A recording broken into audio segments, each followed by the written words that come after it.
Hello, classmates. My name is Sarah Molnar. Welcome to my presentation on grief and loss, holding space and fostering growth.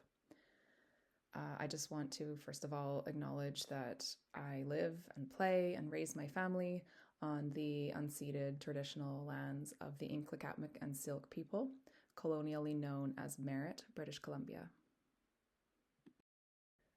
Here's an overview of my presentation today. The general topics I'll cover. And this is a lot to fit into a presentation. I realize I could have dove a lot deeper into one or two specific topics, but I kind of chose to keep it broad because of the way grief was showing up for me in sessions. And I thought kind of an overview might be helpful for more of my classmates, like it would have been for me a few months ago. So I'll go over a basic understanding of grief and loss, what I'm talking about when I use those terms. And actually, I've popped in just a little bit of a case study, an example of a client where there are lots of complicated layers of emotions in grief. I will talk about some of the theories that we can use to understand grief and loss in a therapeutic or psychological context, specifically diving a little deeper into grief as a form of learning. I will touch on several basic principles to keep in mind when counseling clients around grief, and discuss fairly broadly, again, a few therapeutic modalities that it may be helpful to work from within. I will talk about what it means to hold space in whatever modality you choose, and briefly identify some cultural and ethical considerations, then finish, as most of us have, with some questions meant to prompt self-reflection and further discussion so we can dive into some of these topics more deeply this week. Just quickly, a few definitions. These are my own definitions, how they relate to how I'm speaking about these terms for this presentation and for our work as counselors. So loss, I mean the event of having lost something important. This might be physical, like a death, or more abstract, as I will discuss in an upcoming slide.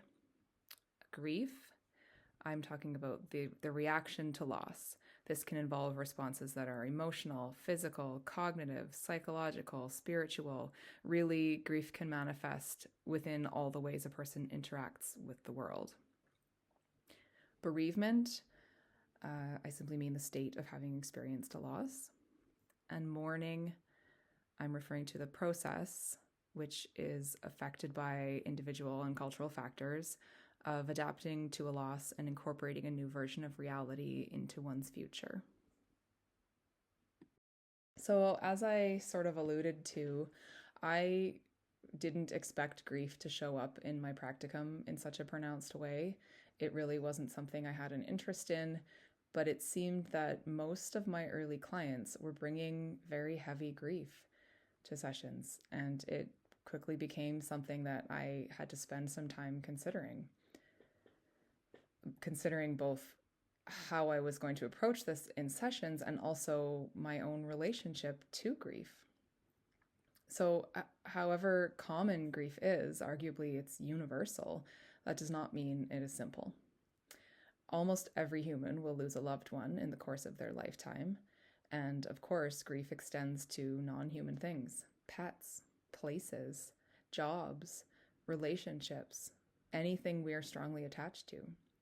Grief is among the most human of experiences, and it would be quite strange if we did not encounter grief in our clients in some form or other. Thus, as counselors, we should strive to feel literate about grief to some extent, and this can mean understanding how grief might show up, both psychologically and physiologically. Here are some of the main ways that we can experience loss. Some grief may not be specifically related to death. It may be more ambiguous and thus extend into other areas of someone's life without them even realizing. So I'm thinking of things like eco-grief and climate disasters, pandemic events like COVID, or the rising deaths from the opioid crisis. These are examples of things that are sort of in the ethos of our culture, and many people may feel like they have no control over, yet are affected by on some level. We talked about this in Erin's presentation recently around eco-anxiety. Folks may discover that the symptoms that brought them to counseling are interconnected with some of these things, and of course with their own personal losses on top of it all, and that they shape the anxieties or difficult feelings they experience. Anticipatory grief is another big one, shaping people's relationships and outlooks on life because of the expectations of loss. So I'm thinking of parents with dementia or dealing with a terminal diagnosis, things like that.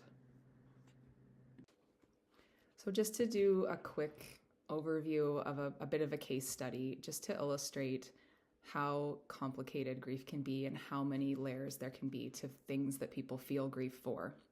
So one of my very first clients at the start of practicum came because she was feeling stuck in her grief in her life. Her partner, her husband, had died recently, just 2 months prior, and this had seemed to trigger a lot of unprocessed feelings around a huge shift that had happened in her life 3 years ago when she had to sell the family ranch. This had been a huge part of her identity. She hadn't wanted the sale, but family complications meant that that was the best option. She didn't know how to imagine herself without livestock and this huge piece of land. Like, it really truly was where she had envisioned her future and couldn't imagine what life would be now. She's from a family of 4 siblings, all of whom are adopted separately. So there are many layers of emotional and nervous system nuances in there.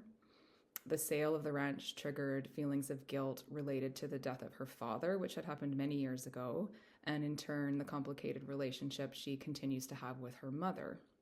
So emotional clarity and nervous system regulation has been a big part of her therapeutic work, and obviously all of that is ongoing. Then a few months into seeing me, one of her brothers passed away unexpectedly, which complicated things even further. So all of this just to illustrate the complex, dynamic lives that people have and the layers of interlocking emotions that can compile into what feels like overwhelming grief.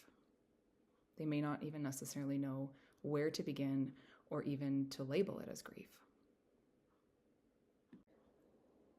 Grief isn't something to be solved or cured.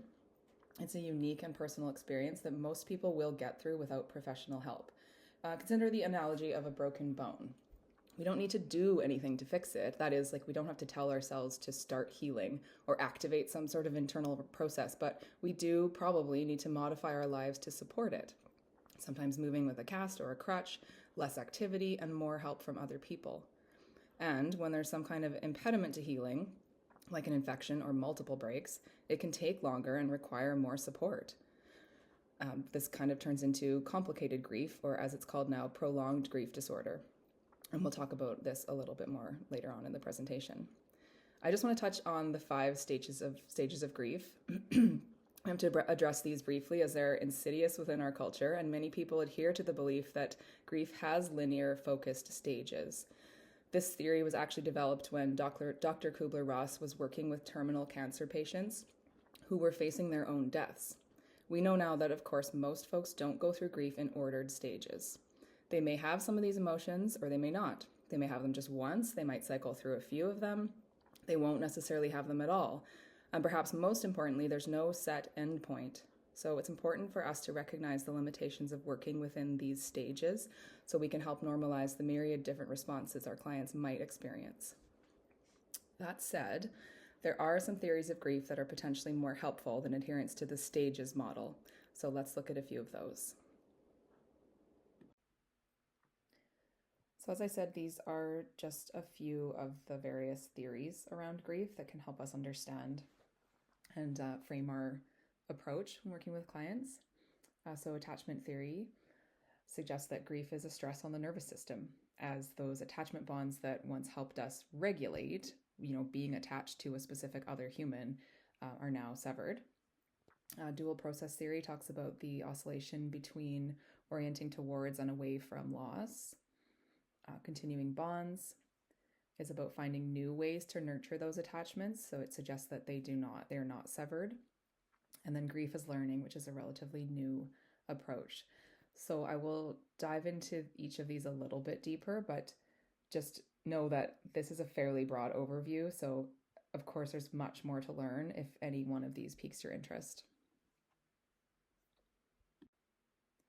First off, attachment theory.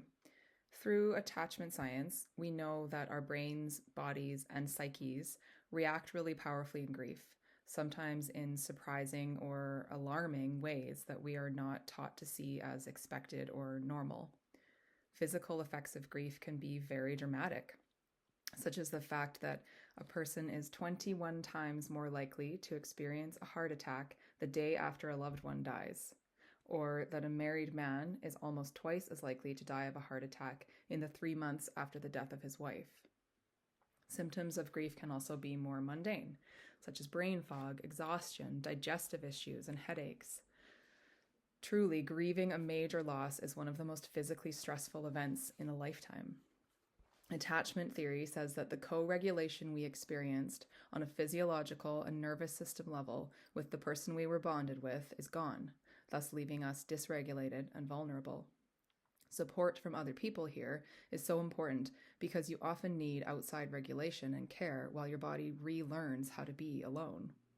We are resilient, of course, but we are also communal creatures who need support, and there are many factors that influence how long and how intensely someone might grieve. In terms of actual attachment styles, like secure, anxious, avoidant, disorganized, the research is inconclusive regarding whether they can predict complicated grief, but there may be some benefits in having clients understand basic attachment science regardless. The dual process model of grief suggests that there are two ways to orient as we cope with loss and bereavement, either turning to the pain of the loss or turning to restoration and life beyond the loss. Oscillation between the two is an ongoing process, not linear, but holistic and very individual.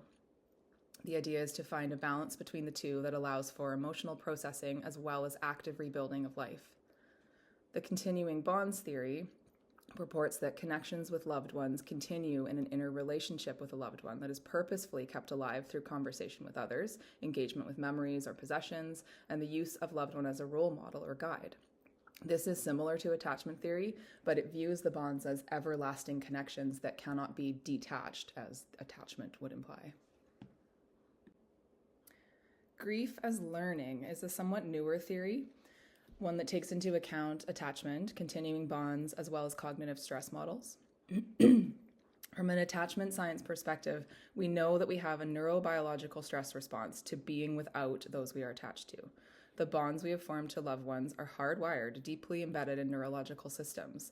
During times of grief, when the disparity between what we predict and what proves to be reality is so large, our brains must work to make new neurological networks that are adaptive to life without the object of our attachment. So viewed this way, we can see that it obviously requires time and experience, as it does when learning anything new, to become adept at living within these new circumstances. Excuse me. Helping clients to see grief as an adaptive stage, not an illness or a problem, can perhaps normalize some of the stress and the sadness, helping them consider the learning curve of how it is to be in the world now. What does it mean to be here without their person and with this absence? Who are they now? They have to change all these tiny habits like calling their loved one, buying their favorite foods that come up in daily life repeatedly. How can they begin to learn what else is possible and what parts of the attachment bond they can still nurture?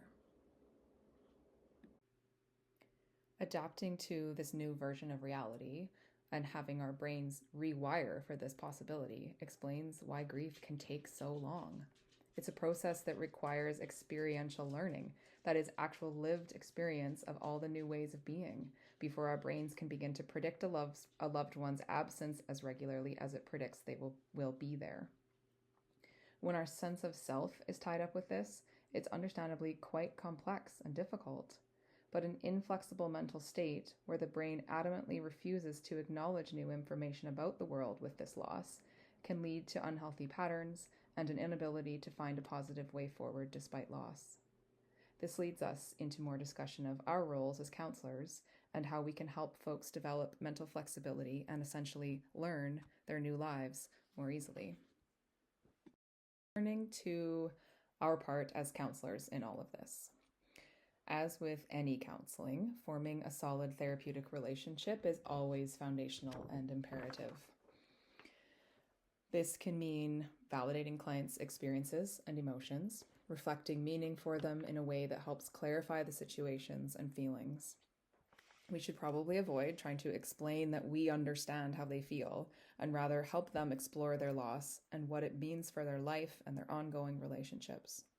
Addressing guilt and other complex emotions might be part of this, and it might at first be simply helping them acknowledge and accept that those more difficult feelings are there at all.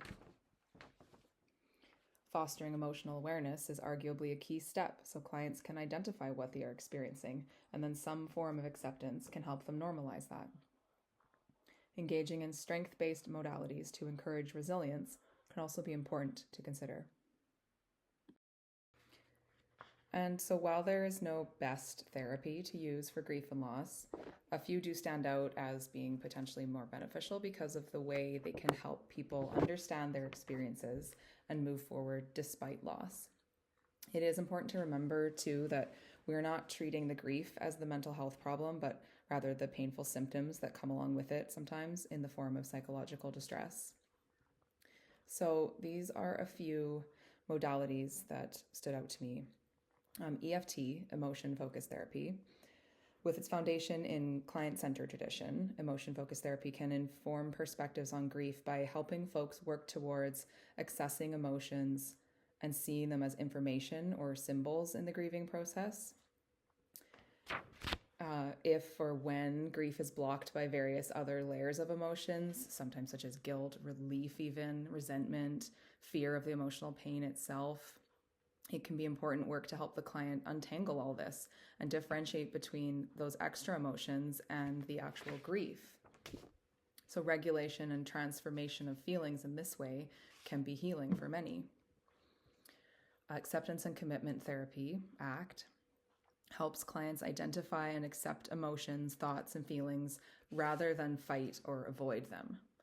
Through mindfulness and being present, psychological flexibility, clients can learn to acknowledge difficult experiences as simply part of what life is and not be defined by them, thus reducing distress and promoting quality of life. To set and aim for small goals that align with bigger values and move towards those despite the pain of grief can be very freeing for many people. And finally, narrative therapy.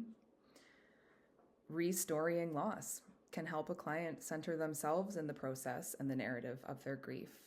So helping them to frame or reframe the narrative in a way that encourages finding meaning and some power over the way the story is told.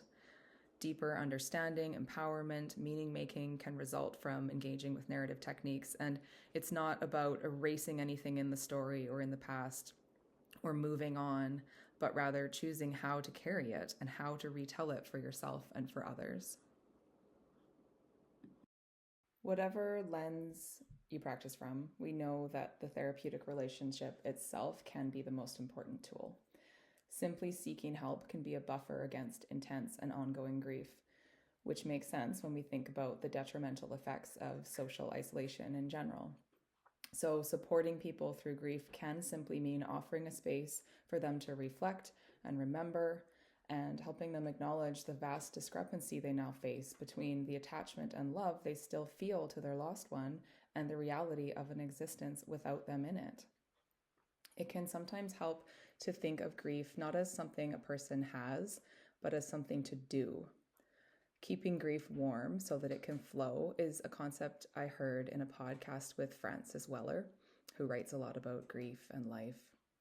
And it makes a lot of sense to me in terms of working through grief, but also in terms of accepting social supports and finding balance in life. He discusses the flowing river of grief as potentially being barred sometimes by obstacles. That is, a difficult thought, for example, that might begin as a small stick in the river can get caught up, and if that griever doesn't have the tools or support to let the river flow past the obstacle, it can build up and become a dam, which stagnates grief and can cause whirlpools and eddies that might suck someone in deeper. Most folks adapt to grief eventually, learning to live with loss. They may reach out for counseling if they feel that their grief interferes with daily functioning or if they feel stuck somehow. Less than 10% of people develop complicated grief or prolonged grief disorder, as it is now called in the DSM. This number being higher in certain situations, such as when coping with a loved one's death by suicide. So prolonged grief disorder is classified as atypical grief characterized by severe, persistent, and incapacitating responses to bereavement, lasting longer than 1 year. Some people may continue to feel grief so intensely that it disrupts functioning and even disrupts their identity. They feel they've lost themselves so completely that they don't have the ability now to experience even positive emotions. As I mentioned, grief can be complicated by factors that add intensity and extra layers of emotion, such as suicide or unexpected death or death of a child. Some of these factors can predict whether someone will experience prolonged grief disorder, but social support also plays a huge role. Inadequate support and feeling like they're all alone in the overwhelming grief space can complicate grief further. However, even without this diagnosis, grief can be complicated by extra layers of anxiety or a sadness. So it's hard for people to move through it when there's extenuating circumstances. Cultural and ethical considerations that we should be thinking about. So grief responses, as with any human experience, are hugely shaped by cultural norms, social expectations, religious beliefs, political views, family histories, on and on. Many cultural rituals that provide comfort and relief to those who practice them are not understood by outsiders. And so applying Western norms or our certain psychological expectations to a client whose worldview or lived experience is different from our own is not appropriate or useful. It's important, as with any mental health concern, not to pathologize grief, as grief in itself is not a disorder. However, for the rare few mourners affected by prolonged grief disorder, a diagnosis and appropriate treatment can be extremely helpful.